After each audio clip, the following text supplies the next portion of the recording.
안녕하세요. 꿈꾸는 교회 디아스포라들의 새벽 이슬방을 시작하겠습니다. 우리 다 같이 하나님께 기도드리겠습니다. 참 좋으신 아버지 하나님, 새벽 첫 시간을 주님께 드리며 기도로 또 한 날을 시작할 수 있도록 은혜 베풀어 주시오니 감사합니다. 이 시간 성령 하나님께서 저희들 가운데 임재하셔서 저희들의 사모하는 예배를 받아주시고 저희의 기도에 또한 응답해 주시기를 간절히 소원합니다.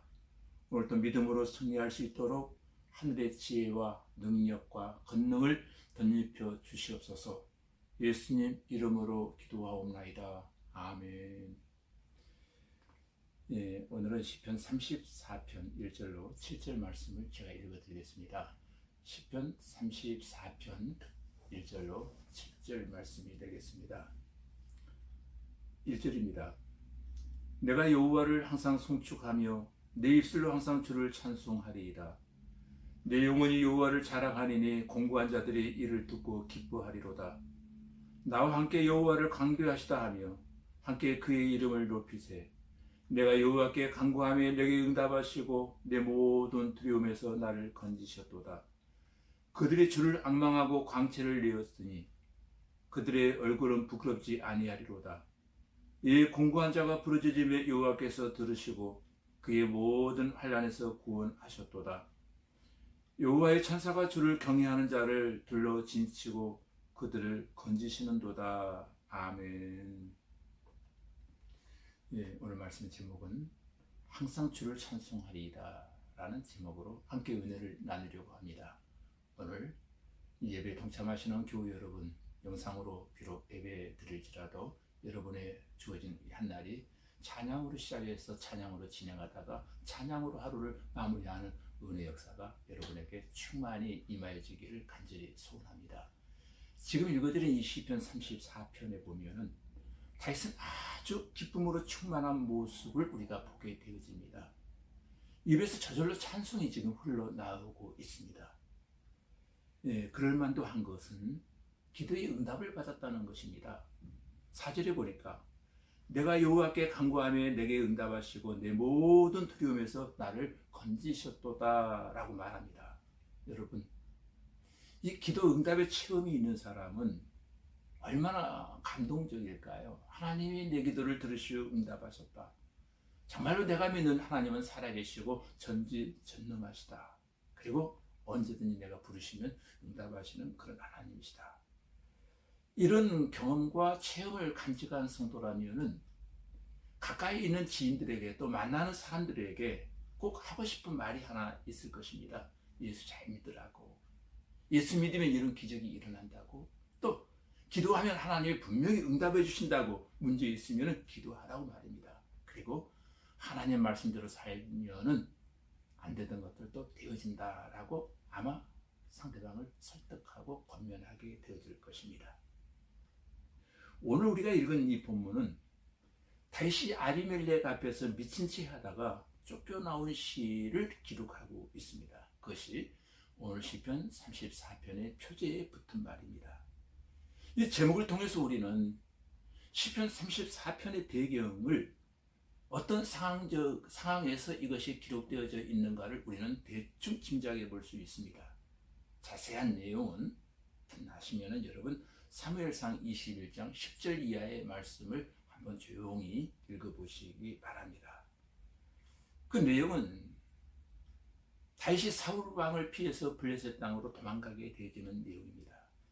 그때 블레셋 가드왕 아기스에게 갔을 때 일어난 일을 배경 삼아서 오늘 본문이 시가 기록되어지고 있다는 것입니다. 근데 오늘 본문 1절에서 보니까 시인은 이 시를 쓰는 목적을 분명히 밝히고 있습니다. 목적이 무엇입니까? 내가 여호와를 송축하며 내 입술로 항상 주를 찬송하리이다 라고 하나님을 송축하고 찬양하기 위해서 이 시를 쓰고 있다는 것입니다. 그리고 2절에서 보니까 자신이 여호와를 자랑하면 공고한 자들이 이것을 듣고 기뻐할 것이다 라고 지금 말하고 있습니다. 여기서 공고한 자들이란 바로 온갖 어려움을 겪어서 영육관이 완전히 이축되어져 있는 사람들을 뜻하고 있는 것입니다.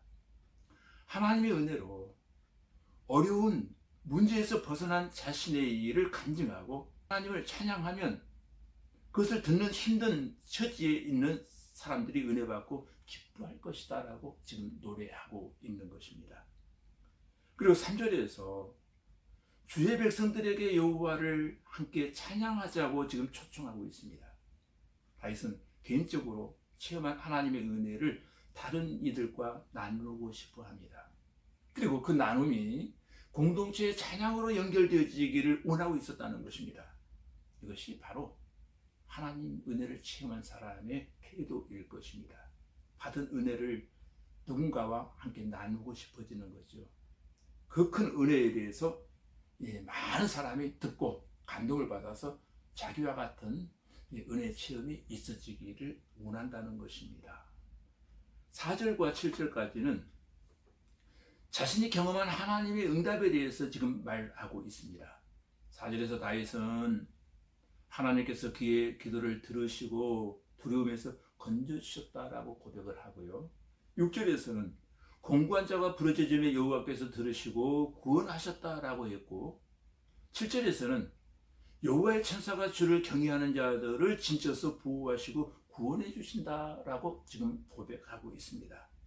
시인은 한마디로 하나님께서 베푸시는 구원을 천군 천사들이 호위병이 되어서 보호하시고 구원해 주시는 모습으로 지금 표현하고 있다는 겁니다. 소위 말하면 기도하면 그런 역사가 일어나게 되고, 그런 역사를 체험한 사람은 하나님께 찬양할 수밖에 없다라는 그런 고백입니다. 8절에 보니까 너희는 여호와의 선하심을 맛보아 알지어다 그에게 피하는 자는 복이 있도다 라고 고백합니다. 다윗은 자기가 하나님의 선하심을 맛보았기 때문에 주님의 선하심이 얼마나 좋은 것인가를 알고 있다는 거예요. 맛본 자만이 안다는 거예요. 체험해본 사람만이 이런 고백을 읽힐 수 있다는 것입니다. 그리고 자기처럼 하나님의 선하심을 경험해보라고 사람들에게 권면하고 있습니다.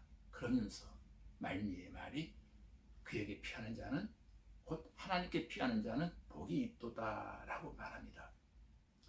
하나님을 경외하는 자는 부족함이 없고, 10절은 힘 있는 젊은 사자가 사냥을 못해서 배를 굽는 일이 있을지라도 하나님을 의지하는 사람은 모든 좋은 것이 부족하지 않을 것이다 라고 외치고 있습니다. 여러분, 여기서 젊은 사자와 주를 찾는 자가 대조되어지고 있는 모습을 보게 됩니다. 사자는 짐승들 중에서 왕 같은 존재로 먹이가 없어 배고파 죽을 염려는 전혀 없습니다. 특히 젊은 사자는 힘이 있고 능력이 많아서 자기 먹이를 자급자족하는 자율적인 존재라는 것입니다. 반면에 주를 찾는 자는 어떤 사람입니까? 자급자족할 수 있는 존재가 아니라 일용할 양식까지도 주님께 의존해야만 하는 사람들입니다. 그런데 10절 말씀에 이렇게 말합니다. 힘있고 능력 있는 자도 배고플 수 있지만 하나님을 경외하는 자는 하나님이 부족함이 없게 해주신다. 여호와 하나님을 목자장 삼은 자는 부족함이 없게 해주시리로다 라고 하는 시편 23절의 고백과도 같은 것입니다. 11절로 14절 말씀은 여호와를 경외하는 방법에 대해서 말씀하고 있습니다. 여호와를 경외하면 장수하게 되고 하나님이 주시는 복을 받아 누리게 되어진다라고 하는 것이 시편 기자의 고백입니다. 그러면서 오늘 본문에 나타난 하나님을 경외하는 방법이 두 가지 측면에서 드러나고 있습니다. 하나는 언어적 측면에서 드러나야 되고, 두 번째는 행동적인 측면에서 드러나게 된다는 겁니다. 그래서 하나님을 경외하는 사람은 언어 습관이 달라요. 고급 언어는 아니지만 거룩한 언어를 사용하기 시작한다는 겁니다. 긍정적인 말을 자주 사용한다는 겁니다. 부정적인 말보다는.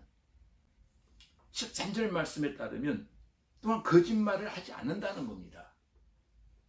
하나님께서 서로 격려하고 위로하라고 사람에게 언어의 능력을 주셨다는 것을 여러분 기억하십시다. 우리가 서로에게 선한 말을 하는 것은 하나님 뜻에 부응하는 것이고 언어를 통해서 하나님을 섬기는 것이고 또 실천하는 것이 되어진다는 것입니다. 반면에 악한 말을 하는 것은 하나님이 주신 은혜를, 재능과 달란트를 잘못 사용하고 있는 것이고 내 몸같이 사랑하라 하신 이웃을 해치는 하나님 뜻을 어기는 일이 되어지고 마는 것입니다. 둘째로 하나님을 경외하는 방법이 14절에 나와 있는데 뭐라고 말합니까? 악을 버리고 선을 행하며 화평을 찾아 따르라 라고 가르쳐주고 있습니다. 성경은 악을 행하는 것뿐 아니라 악에 동조하는 것, 심지어는 불의에 눈을 감는 것마저도 죄로 취급하고 있습니다. 그러므로 하나님을 경외하는 삶은 악에서 완전히 돌아서는 것이고 악을 열정적으로 배척하며 동시에 선한 일을 추구하는 것입니다. 믿음으로 사는 삶은 특정한 일을 하지 않는 소극적인 면과 선한 일을 열심히 하는 적극적인 면을 모두 가지고 있어야 하는 것입니다. 또 하나님을 경외하는 사람은 삶에서 화평을 찾고 따르는 사람이라는 거예요. 이게 복이지요. 14절에 보니까 화평은 우리가 잘 아는 샬롬이라고 하는 단어를 번역한 것이고 또 여기 찾는다라고 하는 단어는 열정적으로 찾는다라고 하는 의미를 가지고 있습니다. 샬롬은 평화, 화평인데 사람이 이 땅에서 추구해야 될 최고의 선이 바로 화평입니다. 오늘도 너와 나의 관계가 화평의 관계가 되어지고 여러분은 어디에 있든 피스메이커로 사용되어지는 역사가 일어나기를 바랍니다. 분쟁과 다툼이 많은 세상에서 항상 화평이라고 하는 선을 추구하는 믿음의 사람들이 되어지기를 주님 이름으로 축복합니다. 그것이 하나님을 경외하는 사람의 실천적인 행동이라는 것을 본문이 말해주고 있습니다. 15절 이하에 보면은 시편 기자는 하나님께서는 우리가 심는 대로 거두게 하시는 분이다 라고 하는 사실을 지금 강조하고 있습니다. 하나님께서 항상 의인들을 보고 계시고 그들의 간구하는 기도에 귀를 기울이고 계시지만 악한 자는 심판하시는 하나님이시다는 거예요. 하나님께서는 의인을 불러주시고 그 의인이 부르짖는 소리에 하나님은 귀담아 들으시지만 특히 악인들의 기도는 하나님께서 예면하신다는 거예요. 그리고 또한 의인들 중에서 마음이 상한 자들을 하나님은 날마다 가까이 해주시고 중심으로 통회하는 자를 하나님께서 구원하시고 어루만져 주신다라는 것입니다. 이 말씀을 직역하면 마음이 상한 자, 이 마음이 상한 자라고 하는 것은 마음이 깨진 자, 여러분 마음이 깨진 자를 한번 상상해 보시기 바랍니다. 이 마음이 깨진 자라고 하는 것은 마음이 부서진 자라고 하는 뜻을 가지고 있는데 원문에 보면 영이 부서진 자라고 해석을 하고 있습니다. 곧 육신적으로 마음이 깨졌다라고 하는 것은 영이 부서진 것과 같다는 거예요. 사람의 마음과 영이 찢겨지고 부서져 있다면 온전한 기능을 하지 못하게 되잖아요. 우리 하나님께서는 실패하고 좌절함이 애통해하는 사람들, 곧 마음과 영이 찢긴 사람들도 환영해 주시는 사랑의 하나님이십니다. 보면 19절 말씀은 이 땅에서 의인으로 살아가는 일이 결코 문제에서 해방되는 것이 아님을 보여주고 있습니다.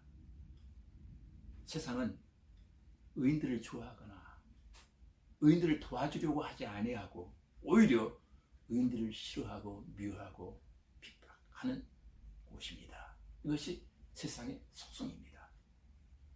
그래서 의인들은 악인들보다 더 많은 고난을 이겨내야 되고 더 많은 핍박과 어려움이 그들 앞에는 산재해 있다는 겁니다.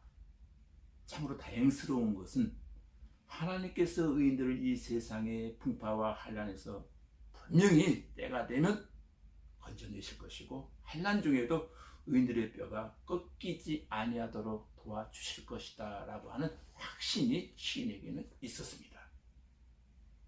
오늘 본문 말씀을 통해서 내가 하나님을 참으로 의지하고 있는지를 한번 돌아보시고 또 하나님을 경외하는 것을 잘 행하고 있는지를 곰곰이 묵상하며 오늘 하루를 살아가실 수 있기를 바랍니다. 이제 말씀을 맺으려고 합니다. 하나님께서는 하나님을 의지하고 경외하는 주의 백성들을 절대 멸망하도록 내버려 두지 아니하시고 구원해 주십니다. 또한 여호와 하나님을 피난처로 삼아 그에게 피하는 사람들은 벌을 받지 않게 되어질 것입니다. 말씀을 따라 경건한 언어 습관과 화평을 적극적으로 추구하며 사는 의인들을 하나님께서는 보호해 주십니다. 오늘도 말하신 말씀대로 하나님을 의지하고 하나님의 보호 속에 오늘도 당당하게 의롭게 세워져가는 은혜의 한 날이 되어지기를 주님의 이름으로 축복합니다. 기도하십시다. 하나님 아버지, 구원받은 성도들이 부르짖어 구하면 주께서 반드시 들어주시고 모든 재난에서 건져주시고 우리 주님께서는 마음이 상한 자를 가까이 하시고 중심이 통해하는 자를 구원해 주시는 줄로 믿습니다.